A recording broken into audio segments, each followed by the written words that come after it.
Hi, everybody. This is Dr. Taghavi to talk about your current era in leadership for the course of leadership. The textbook is The Art and Science of Leadership by Afsaneh Nahavandi. Leadership styles, the ordinary leadership styles are transactional leadership, charismatic leadership, transformational leadership, and value-based leadership. In this session, we are talking about these different styles of leadership. The leadership question in this session is charisma considered a positive trait for a leader, and charismatic leaders are sought after. Are charismatic leaders always effective and desirable? Is it a necessary element of leadership? You see some typical charismatic leader all around the world and in different areas, for example, in industry, in political leadership, and in spiritual leadership, in art leadership, you see different peoples here. What's the definition of charisma? The word charisma is gained from a Latin roots. It means an inspired and divine gift, a personal magical leadership, arousing special popular loyalty or enthusiasm for a public figure, special personal magnetic charm or appeal. When we want to talk about charisma and charismatic leadership, you should know that honestly, we are talking about the hearts, not brains. It is not because of a speciality, it is not because of expertness, it is not because of a knowledge, it's because of your personality. So charisma and charismatic leadership is some type of leadership, some type of character, some type of personality that ends to influence on others, people, hearts. What are the requirements for charismatic leadership? 1, leader characteristics. 2, follower characteristic. And 3, leadership situation. These are the requirements for a charismatic leadership. 1, it is related to the characteristic and character and personality of leader. Second, it is about the characteristic and features and traits of followers. None of the followers become a follower of a charismatic leader. And second, it is about the situation of leadership. Every situation of leadership cannot end to leadership situation and to charismatic leadership. As you see in diagram, leader characteristic, situational factors, follower characteristic, ends to charismatic leadership. Characteristic of charismatic leaders. What feature, what traits a charismatic leader should have to become a charismatic leader? 1, high degree of self-confidence. 2, strong conviction about ideas. 3, high energy and enthusiasm. 4, expressiveness and excellent communication skills. And 5, active image building, role modeling, and impression management. And what are the characteristics of followers? It is intense, emotional bond, high degree of respect, affection, and esteem for the leader, loyalty and devotion to the leader, identification with the leader, high confidence in leader, high performance expectations, and unquestioning obedience. And what are the elements of charismatic situations? Perceived need for change. It's very important. Right time and right place for change. Perceived need for change, not a real need for change. How do you perceive about the need for change?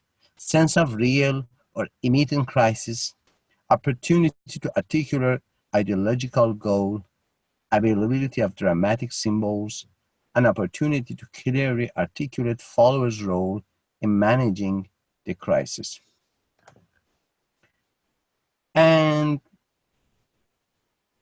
In charismatic situations, we have two types of situations: idiosyncratic and sense of distress or crisis.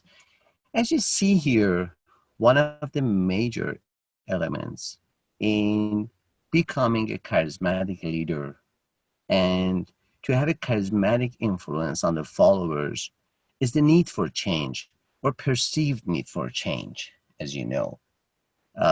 It is very important because sometimes a lot of leaders have the charismatic personality, and a lot of followers have the personality and traits to follow charismatic leadership.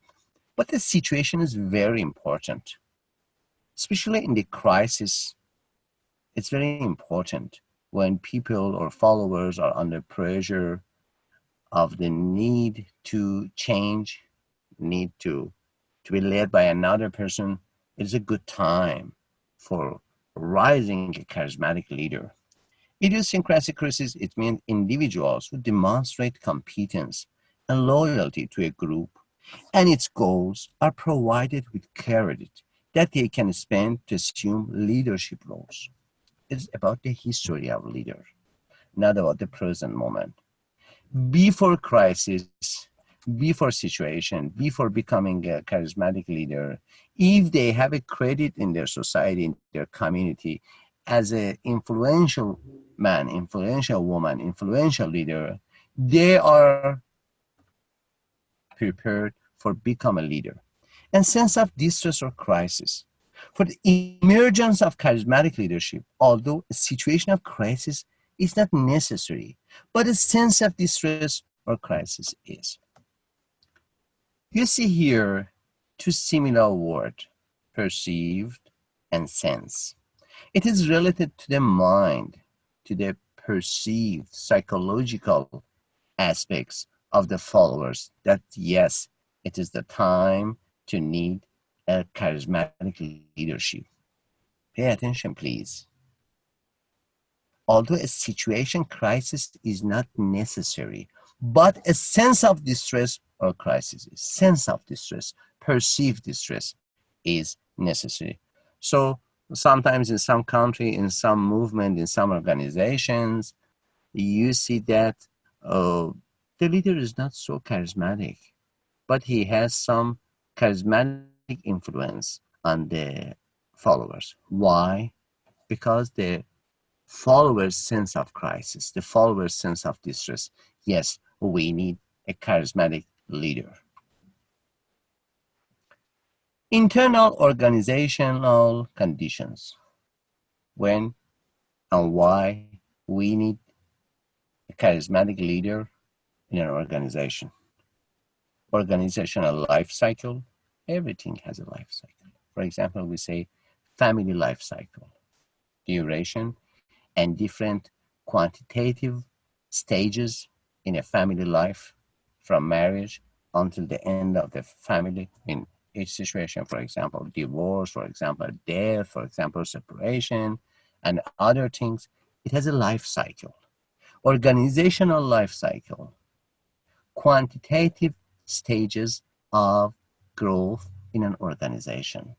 It is different quality, different quantity, different content, different form, different context from one stage of life cycle to another stage. It is the professional, technical meaning of development and type of task and reward structure, which is very important, and organizational structure and culture. Organizational life cycle. Charismatic leaders are more likely to emerge and be effective in the early and late stages of an organizational life cycle. When an organization want to start, and when organization go to stop. This is the time of emerging a charismatic leader, when either no set direction is established or change and revival are needed. No set direction? Okay. The first and the beginning and the start of an organization, we need a charismatic leader. Or change and revival are needed, because if we cannot change in the organization, the life cycle of the organization will go to the end, will go to the death. It is the stop point of the organization. At this time, at this point, at this sense of need to change, sense of need to challenge new challenges, new problems. If we can solve them, okay, that's good. If we cannot solve them, okay, the organization is finished. The organizational life cycle is ended. In that point, similar to the new point, similar to the starting point of the race, we need charismatic leadership. Type of task and reward structure. Complex, challenging, and ambiguous tasks that require initiative and creativity, and where external rewards cannot be clearly tied to performance, can be ideal situation for charismatic leadership. There's a phrase in psychology, it is called ambiguity tolerance. How much you can be tolerant about the ambiguity in your life. It is ambiguity tolerance. One of the features that an organization should have to need a charismatic leader is the ambiguous situation. Because in that ambiguous situation, in the situation that the problems are similar to the past history of the organizational problems, it is new problems, new situation, new social situation, new economic situation, new political situations that take and bring the organization to an ambiguous situation. It is not clear. We need here creativity. We need here new solutions for new problems. The same solutions doesn't work for the new problems. New problems need new solution. Okay? And this time, we need someone with a lot of creativity, with a lot of initiation to stay organization alive. That one is a charismatic leader. And finally, organizational structure and culture. Flexible and organic structures and non-bureaucratic organizational cultures are likely to encourage charismatic leadership.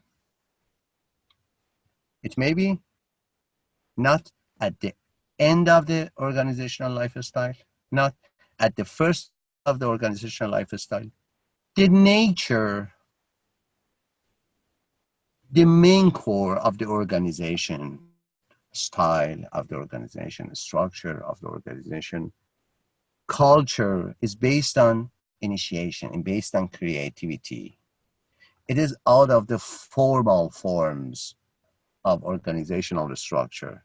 In such organizations, we need leaders with high influence, with high creativity, with high courage, idealistic to the new way that hasn't traveled, hasn't journeyed before. Culture and charisma.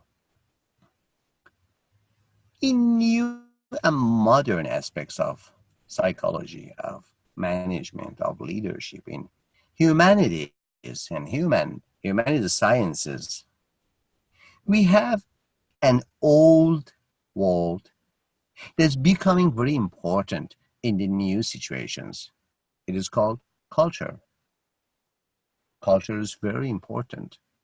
As you know, we have, for example, two types of management: cultural management, culture-based management, and cross-cultural management. Cross-cultural management defines as a set of managerial aspects which is common all around the world in different cultures. It is true.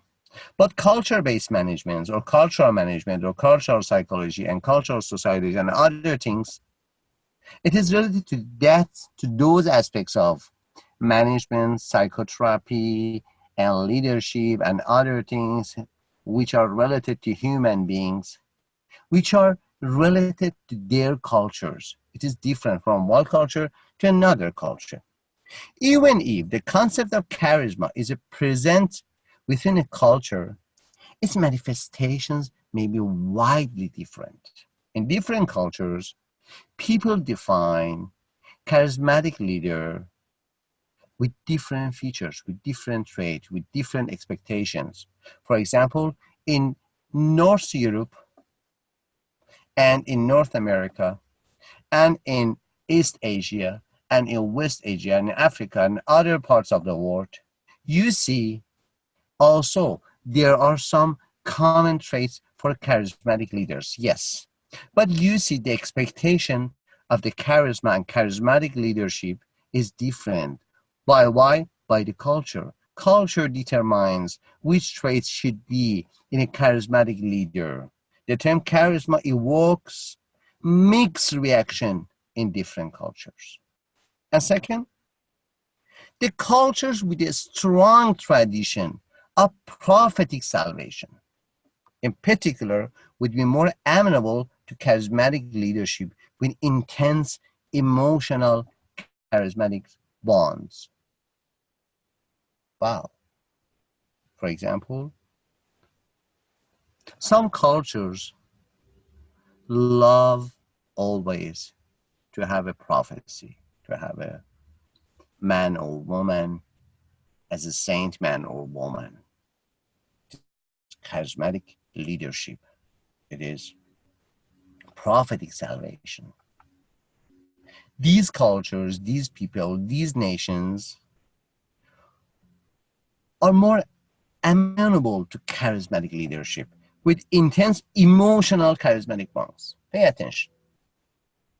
Emotional bond is a very important, and honestly, it is the most important part of charismatic leadership, because charismatic people usually don't work with your brain, with your cognition, even with your behavior. They work with your emotions, your feelings. So, emotional charismatic bonds. Again, the leadership Q and the leadership A. Are charismatic leaders always effective and desirable? Is it a necessary element of leadership? Answer: charisma is clearly seen as a positive trait for leaders in many cultures. Research shows its many positive aspects and points to its destructive potential. But even in the case of positive charisma, emotionally connecting with followers and firing them up is not in and of itself enough for effective leadership. It's not enough. If you have only charismatic personality, it is not enough to be a good and influential leader. The emotional high must be followed by action, implementation, and results. Speeches and emotional highs don't run organization. As we see why we talk about the competency in organization, why we are talking about other types of personality traits which are needed for a good leader, a good manager, especially good leader in organization, except of charisma. Because competency, for example, or knowledge, professional knowledge, in a lot of aspects of leadership is more important than charisma. Charisma is good, but it's not enough. Oh, you see some charismatic people with unethical features. They abuse their power, their charismatic influence. For example, ethical socialized charisma and unethical or personal charisma. When it is ethical, it means your charismatic features are for the serving to other people in your society, in your minority, in your community, in your race, in your ethnicity, and other parts which are related to you. One, when it is personal charisma, you use your charismatic feature for your personal goals. And sometimes you have used your charismatic features, not in a good and ethical manner. Focus on organizational goals for ethical charisma, but focus on personal goals for unethical charisma. Message built on common goals. Everybody of the community, everybody of the organization. Message build our leaders' goals. It's a private. As a charismatic leader, so we sometimes think that, yes, our community should be for our goals, not for common goals, not for social goals, not for good goals for everybody in our community. An ethical charisma encourage and seek divergent view. It's very wide view.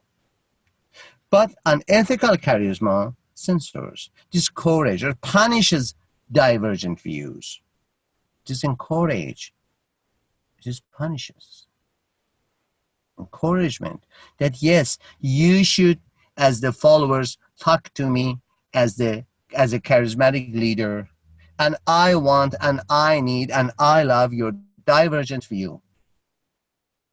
But when I am a personal charismatic leader, I'm following my goals, not your common goals, personal goals. So I'm in a position in every view which is not compatible with my views. It is censor, discouragement, or punishment. And another feature is ethical charismatic leaders accept of criticism. Yes, why not? Nobody's perfect. But unethical charismatics close to criticism. They never accept any criticism about their leadership style or personal behaviors and other things. Other one, impression management used to energize and motivate followers. Impression management used to deceive followers. Wow, such a dangerous word here. Deceive, manipulation, not motivation, not energize other people, energize your followers. And the last one, ethical charisma, describe the actual need for need. I am a charismatic leader when and even when there is an actual need for change, not factual need, not pretending need for change, not exaggerating the need for change. Because after exaggeration, you will feel that you are in crisis and you need a charismatic leader, and I will be your leader, and I abuse you and your profits and your other things. In the contrast, an ethical charisma create or exaggerate the sense of crisis. Very, very be careful about the words. Actual need for change, sense of crisis. Factual need for change, manipulative change and crisis. But the other type, the other styles of leadership is transactional leadership. Transactional leadership is the same style of leadership that you know and you see in an ordinary and not very modern companies, very not modern organizations, societies, communities, all even sometimes in families. The base of leadership is on transaction between the leader and follower. For example, in family, the family leadership by, for example, a father is based on the transaction between the father and the mother, father and the son, father and the daughter and father and the other secondary family members. So it's based upon the transaction between the leader and followers. Why? Based on the concept of exchange between leaders and followers. Take care, exchange. The leader provides followers with resources and rewards in exchange for motivation, productivity, and effective task accomplishment. Exchange. What I give, what I take. Individualistic cultures may react more positively to transactional leadership than collectivistic culture. For example, Japan and Japanese management and Japanese culture is usually a collectivistic cultures. It is mean that the society, the profit and benefit for everybody is more important than the profit and benefit for each of them, one by one. We are collectivistic culture. But for example, American culture is relatively individualistic culture. Privacy of a person and profit and benefit for a person is more important than the views of other people, the profit and benefit of others people. Transactional leadership styles are contingent reward or CR and management by exception or MBE. What is CR? CR is part of most leadership training, whereby leaders are taught to reinforce appropriate behaviors, discourage inappropriate ones, and provide reward for achieved goals. It is a necessary component of effective leadership and management. The root of this thing is from a movement in psychology so-called behaviorism for the first decades of 20th century. That it was used for training at first animals. Animals would be rewarded for the good actions and not rewarded, not punishment, not rewarded for the neutral actions, and sometimes be punished for bad actions, not appropriate actions. But after that, it would continue until the other fields of humanities sciences like management, like sociology, and other types of behavioral control sciences. So in management, it is an old tradition, an old aspect, an old approach to control and shaping behavior in human beings. It is transactional and contingent reward. It is based upon the reward system in the brain. And transactional leadership styles, other one is management by exception. A leadership style whereby the leader interacts leader with followers. You cannot see the leader much more. Provide limited or no direction. No direction. You are responsible of your actions. I, as a manager, I, as a leader, am not responsible. I'm not guide you. I cannot guide you. I cannot direct you to the proper or improper actions, and only intervenes when things so wrong. Followers have freedom to do as they please. As long as they don't make a mistake, they can do as they please. Such comparisons, however, are not warranted. Encouragement and creating a supportive and positive environment in which risk-taking is encouraged, which are at the heart of empowerment, are clearly absent when a manager relies on MBE. Be careful. You give the responsibility of actions and the chance of choice to your followers, to your co-workers, to your employees, to your family members, with any support and direct. No supportive behavior, no directive behavior. You can choose your action, and you are responsible and you are accountable for that action. So management and leadership has the minimum level of confronting with the followers.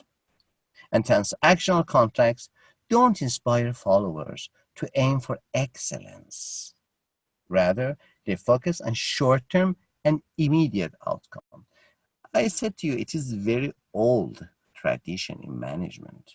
For the first years of shaping the science of management at the end of the 19th century and first years and first decades of 20th century. MBE type, active MBE, laissez-faire or omission. Active MBE, leaders monitor follower activities and correct mistakes as they happen. Only correction of the wrong action. Only correction. It is something like, for example, legal enforcement. Legal enforcement is not with you except at the time that you have a crime. And laissez-faire omission. Leaders are passive and indifferent to followers and their task. It is the worst style of leadership. In family, we said that sometimes father give the authority, give the chance of choice, for example, to a son at the age of 10. Okay, that's good. But I have a question. Is a son of 10 years old, age of 10 years old, has the deep knowledge, has enough experience to choose correct? When you give the chance of choice, but he or she is not competent to use it, sorry, it is not a chance of choice. It is a chance of destroy it, the chance of damage, because she or he should have competence to use the chance. Laissez-faire or omission leadership is like this. It is passive leadership. Honestly, it is not leadership. It is only monitoring the behavior, but with no reaction. When you have reaction, yes, it is active MBE. When you don't have any reactions, only monitor, and sometimes you will not monitor anything, it is laissez-faire or omission. But we are entering the attractive part of leadership, the attractive styles, modern, positive, effective, and something more than organizational benefits and organizational leadership. Two parts are transformational leadership and positive leadership. Okay.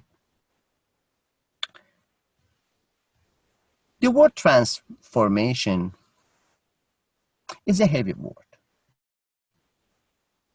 It is a change of form of something, not deformation. It is transformation. It is going from one stage of quality to another stage of quality. It is transformed. It is, for example, when you're adolescent and after that you will become adult, it is transformed. Adult thinking style, adult emotional style, adult behavioral style, and adult result gaining style is completely different in quality from adolescence, period. It is transformation from one form to another form, from one content to another content, from one context to another context. Different thinking, different feeling, different actions, different results. It's the model. Transformational leadership. Leadership that inspires followers. followers and enables them to enact revolutionary change. Wow, such a great word, inspire. Leadership that inspires followers and enables them to enact revolutionary change. The second word, revolution. And more important than everything is change. Leadership that inspires followers and enables them to enact revolutionary change. In contrast to the other part of leadership, other styles of leadership, it is long-term inspiration requires transformational leadership. Not for one day, not for 2 days. It is goal-directed and action-oriented. It is future-oriented, long-term, long future-oriented. Transformational leadership factors are here. We have, again, charisma and inspiration, intellectual stimulation, and individual consideration. What are the factors? As you see in a graph, that with charisma and inspiration, it is needed for overcome resistance to change. Basically, human being is a change-resistant being. Basically, naturally, human being is a change-resistant being. So you should, as a human being, need to inspire yourself or to be inspired by another one. And a lot of people need external inspiration, external motivation, external hard push to do something different in their life. They are change resistant because change is hard and sometimes difficult. And change is always different. If there is no difference, what's the meaning of change here? The other word for change is making a difference. Second, intellectual stimulation, new ideas and empowerment, perspective, something you will see in the future, not short-term future, long-term future. New ideas and empowerment, and you are becoming what you want to be. Empowerment, you are gaining your intellectual tools, for example, decision making, for example, problem solving, for example, overcoming fear and other things that you should know and you should do and you should apply in your life, as we call sometimes here as life skills. You should know them and apply them. Practice and progress. And the second one and the third one, individual consideration, motivate and encourage. Okay, the second part is for the leader. The third one is for the follower. It may be ended to transformational leadership, and after that, organizational change. Charisma and inspiration as a one factor of transformational leadership. The charismatic leadership, the relationship with the charismatic leadership creates the intense emotional bond. Not only good emotion, not only emotional bond, intense, severe emotional bond between leaders and followers. You love your charismatic leader. One of the features, one of the signs that shows that yes, that leader is a charismatic leader is that followers have intense emotional bond. Charismatic leader may be a love object for the followers. He or she is not an ordinary leader, an ordinary manager. He or she is working with the followers' heart, with the followers' passion, with the followers' emotion and good feeling and empowerment.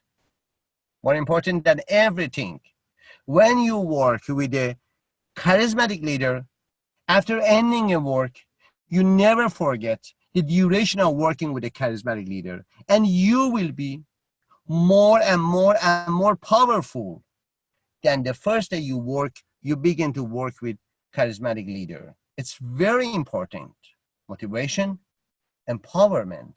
It is a cutoff point of your life to work with a charismatic leader or charismatic manager or charismatic people. The result is loyalty and trust to the leader. So followers are following the leader's vision. A lot of time it has occurred that after dying, a charismatic leader, after dying, for example, a charismatic spiritual leader, a charismatic intellectual leader, movement leader, after dying, many years after dying, as you see in your community, in the world, in your minority, that a lot of charismatic people has died several years ago. And after that, again, in this time, their followers and their new followers, they have new followers. They are not in the world, but they have new followers. Have a great loyalty to their vision and going to reach to that vision, sometimes changing their missions, sometimes the same missions that the charismatic leader, charismatic guru has established for reaching to the vision. Intellectual stimulation. Leaders' ability to motivate followers to solve problems by challenging them intellectually and empowering them to innovate and develop creative solutions.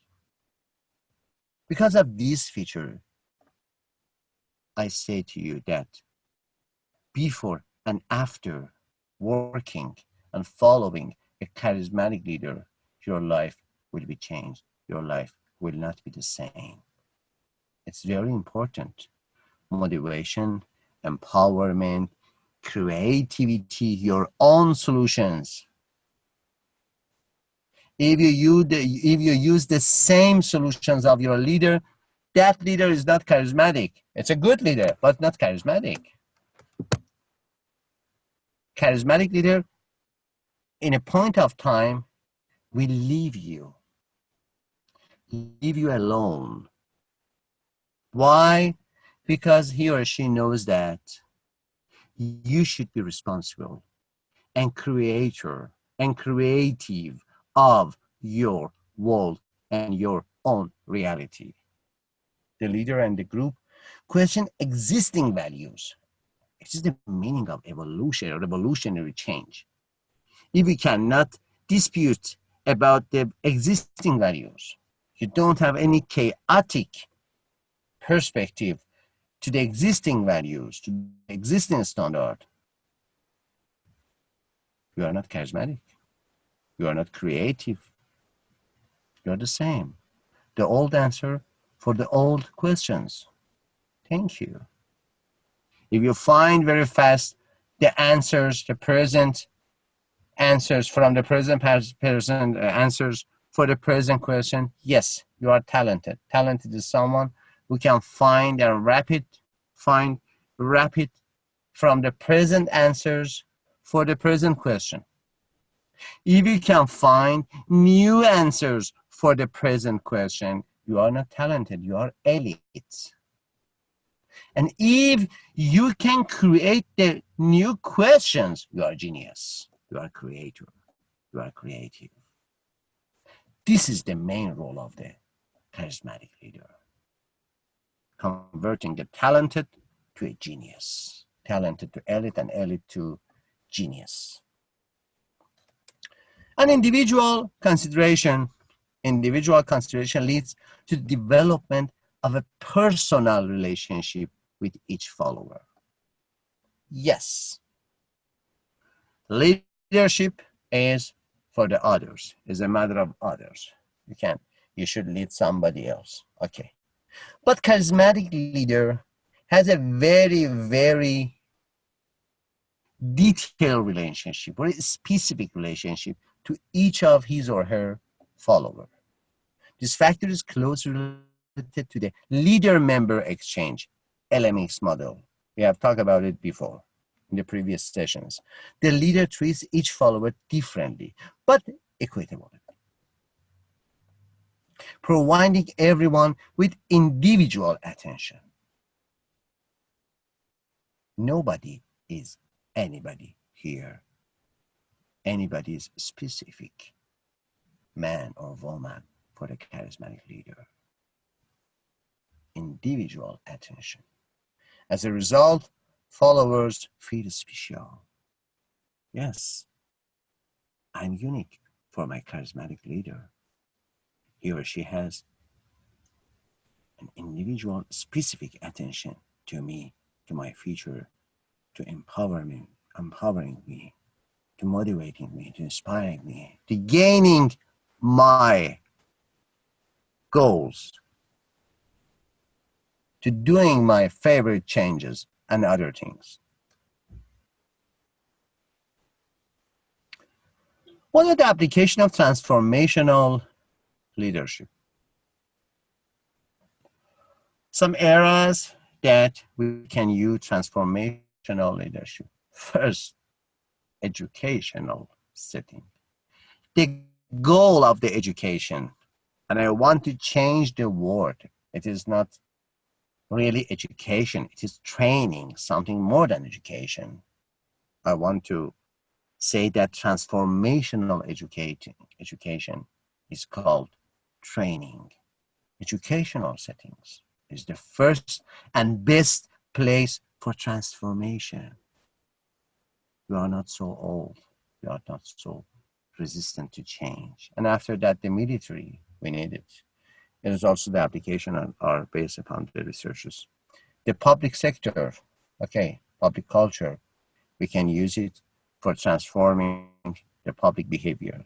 Smaller organization performance, employee engagement, and enhancing the organizational commitment, which ends to increasing proactivity.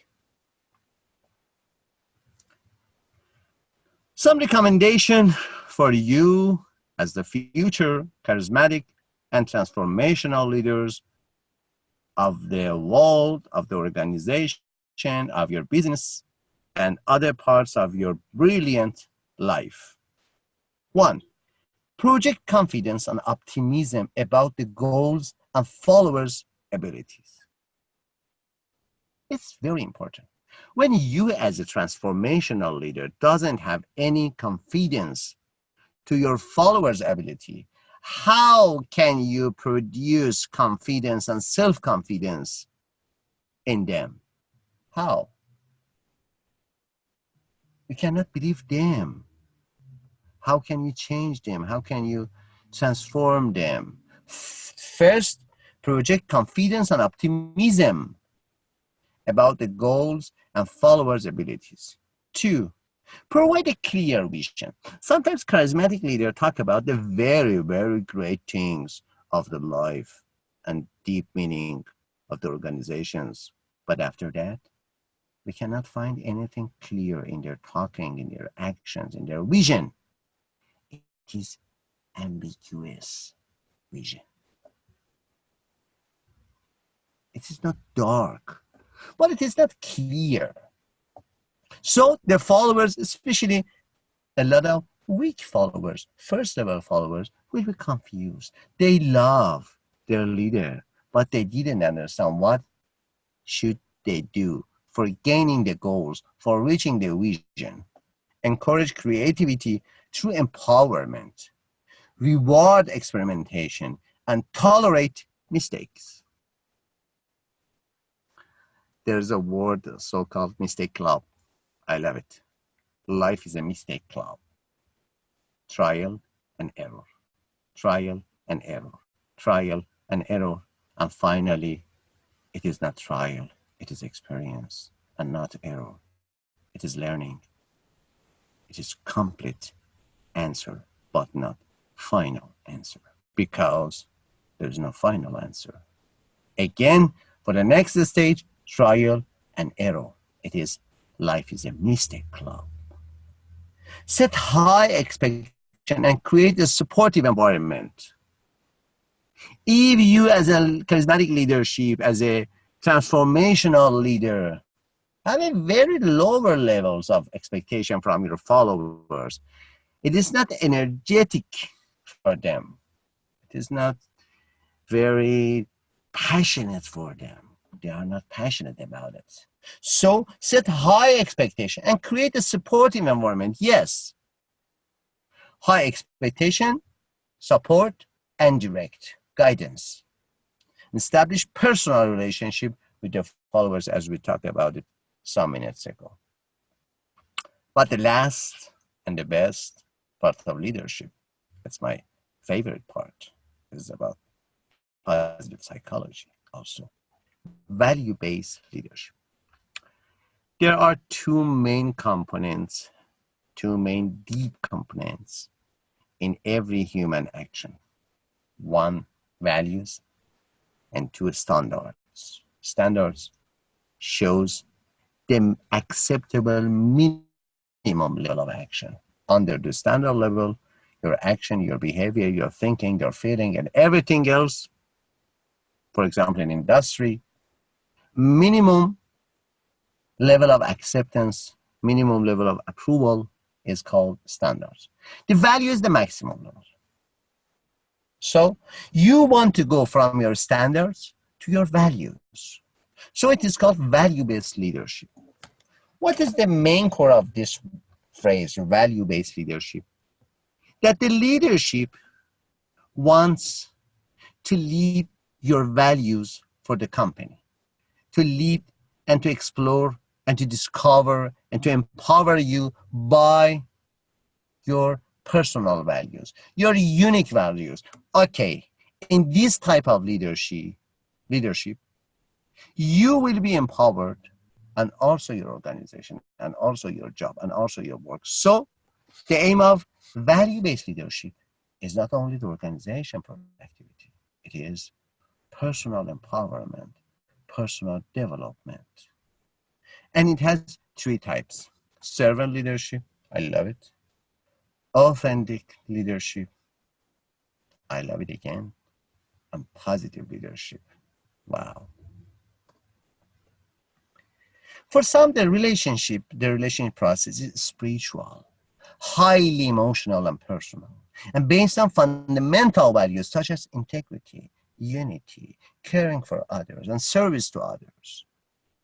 The approach is now taken to consideration values, emotion, and optimism as primary aspect of leadership, where the focus is bordered on organizational performance, as I talked to you some minutes ago, and includes followers, culture, and other stakeholders.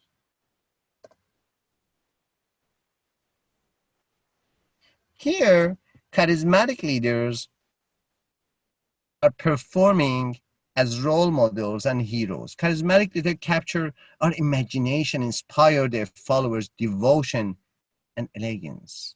We describe political and religious leaders as charismatic, but leaders in business organization can also be gifted. And after that, with this type of role model, charismatic leadership as role models, we can go to value-based leadership. It is very important, something more than transformation. In transformational leadership, I as a leader help you to fulfill yourself. And I give you the correct values, the correct standard, the correct vision, the correct mission. But in value-based, I don't have any comment or comment. Comment is for transactional, comment is for transformational. But I don't have any comment or comment. I ask you about your values. I ask you about your strength. I ask you about the positive points. So value-based leadership is very unique to everybody. For everybody, every follower, we should have a single type of value-based leadership. Servant leadership.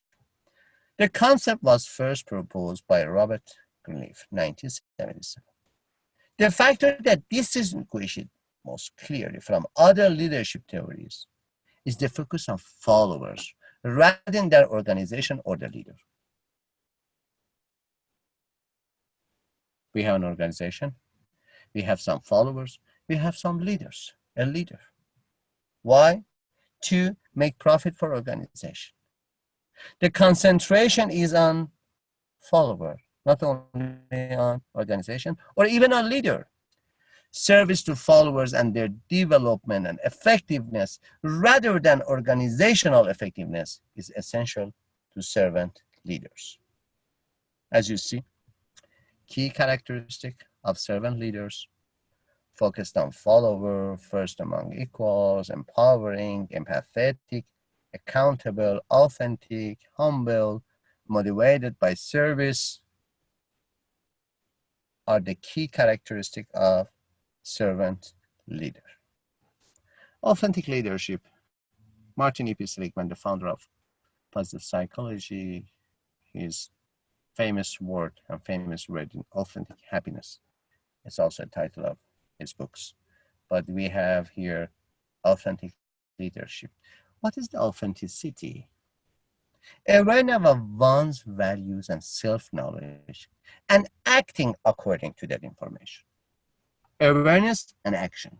Not only awareness, not only action. If you have only action, you are behavioral. If you have only self-awareness, it is only cognitive.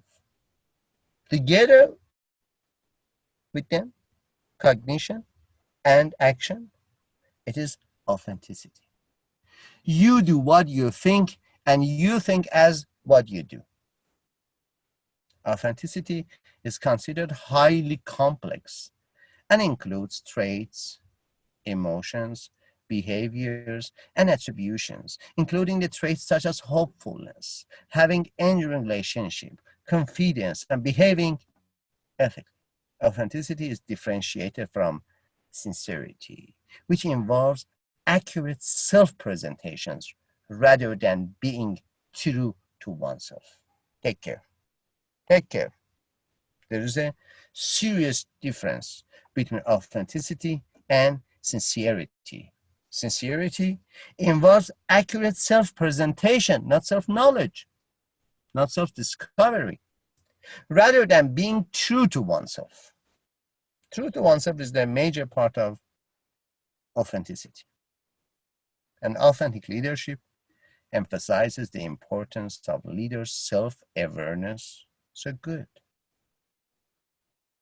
When you are authentic leader, at first, in addition to know about your followers, in addition to know about your organization, basically, you should know about yourself, self-knowledge, self-awareness, self-discovery, self-construction, okay, self-cleaning.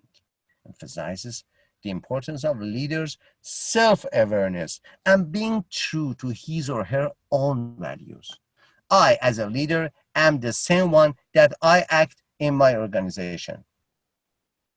There's no difference between my values and my action in organization as a leader, in my movement as a leader, in my family as a father, and in my family as a mother. Wow, wow, wow, wow, wow. The authenticity is essential to leadership in this aspect, in this approach. The employees pay attention to what leaders do more than what they say. Actions speak louder than words. The employees pay attention to what leaders do more than what they say. So it is essential that actions match the word. Actions match the word. It is the basic concept of authenticity. Authentic leaders are people who know themselves well and remain true to their values and beliefs. Human being is a self-deceptive being, as the philosophers says, and a lot of psychological researches show it. Human being is a self-deceptive being, self-manipulative being. But authenticity is in the contrast, in the opposition to the manipulation, self-manipulation.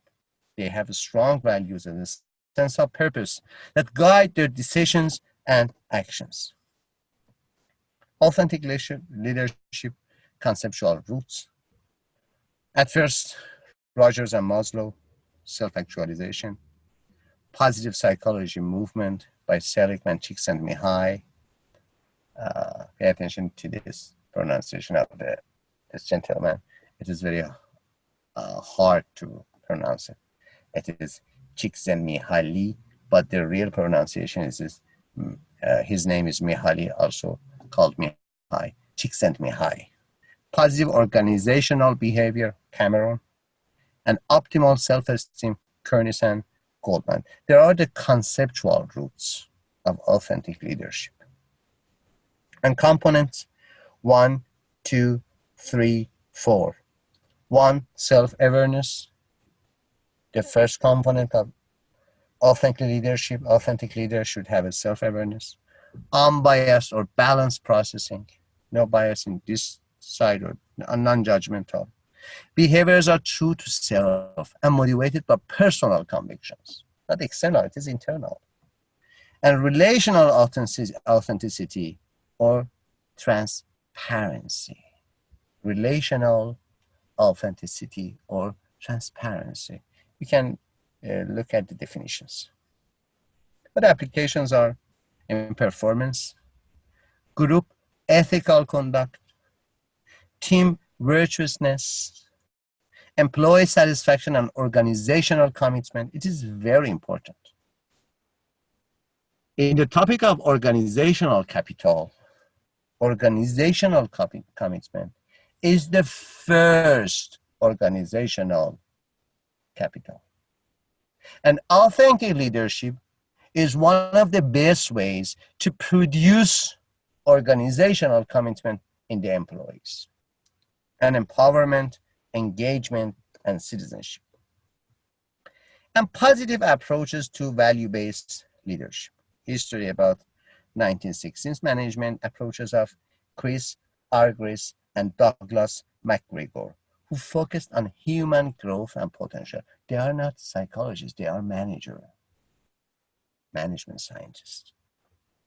But they focused on human growth and potential. Major parts of PA are positive organizational behavior and positive leadership. Definition. Positive leadership emphasizes on individual strengths and helping people achieve their highest potential, psychological capital or PsyCap. It's a very important, not new, but it is very new, common in psychologists, between psychologists and between managers. That's psychological capital. We will talk about it. Positive leadership offers a fresh approach, where the focus is more on how a leader thinks and less on what he or she is. Is she charismatic? It's not related to me. Is she or value-based? It's related to me. Is he or she authentic? For example, it's not related to me.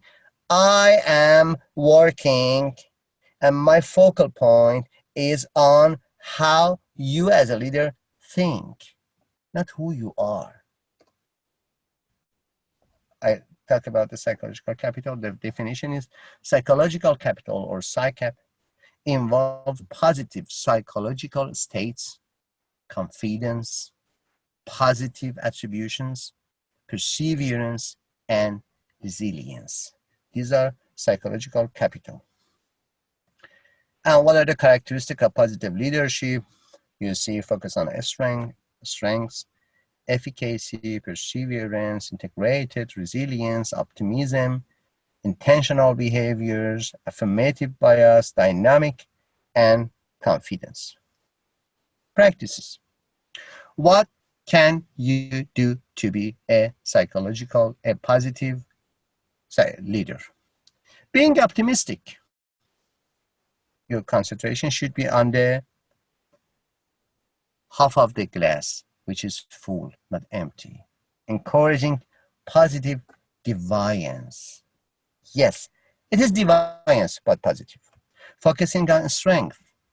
Strength-based leadership and strength-based researchers are very common. For example, Gallup Company has a department for strength testing. It's very famous and very validated. Creating a positive climate for the organization. Maintaining positive relationships. Well, everywhere, every year you go, your interpersonal relationship is not the most basic, but it's the most important part of your life. Maintaining positive relationships, having positive communications, and dealing with negativity quickly. Being optimistic, looking at the glass as half full, considering the positive side of events while remaining realistic. It is the main challenge for the optimistic people, that sometimes optimism make you far from realism. You should be realistic and optimistic, and also pessimistic. It's no different. Sometimes pessimism makes you far from realism. The other side of realism is one part is pessimism, one part is optimism. But there are two sides of realism. You should be cautious about it. Encouraging positive deviance by promoting outstanding results that change the way things are for the better. Focusing on strength, having an affirmative bias that promotes what is going well instead of trying to correct what is wrong. Creating a positive climate where you give people the benefit of doubt, foster compassion, forgiveness, and gratitude, and celebrate successes. Maintaining positive relationships with followers and advancing kindness, cooperation, support, and forgiveness in your team. Having positive communications with affirmative language, open and honest feedback, geared to building on and supporting strengths, and dealing with negativity quickly, addressing those who behave negatively and sap the energy of them in a constructive manner. The final matter is a critical look at the positive leadership, excessive positivity, and misplaced optimism. One word, one phrase is delusional optimism. Overestimate positive leaders' strengths, exaggerate their talents, and take credit for and overrate their control over positive events, make us unrealistically optimistic about the success of our endeavors. And as you know, the most famous antidepressant pill or capsule is Prozac. Also, it's a trade name. It's Prozac or fluoxetine. And as a joke, we say Prozac leadership and excessive optimism, because when you don't have any depression, you should go to optimism.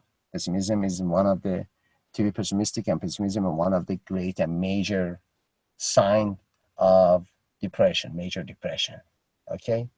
So excessive optimism is like that you are using Prozac for curing, for treatment of depression. So Prozac leadership and excessive optimism and bright-sidedness can have dire consequences in organizational and political leadership, because it takes you far from the real dangers. These are the two books that I recommend you to read. It is very good, very helpful for expanding your view about the modern psychological aspects of leadership. Leadership basically is working with minds of followers, minds of co-workers, minds of employees, and other things. First one, Psychological Capital by Luthans. And second one, it is very, very huge book, very, very impressive book, and has a huge impression on your mind, your attitude, and your perspective to life and to your job and to your work. Positive Leadership by Kim Cameron. Nice to talk to you. I wish you have learned a lot of things in this short session, and I will talk to you for the next session. Bye bye.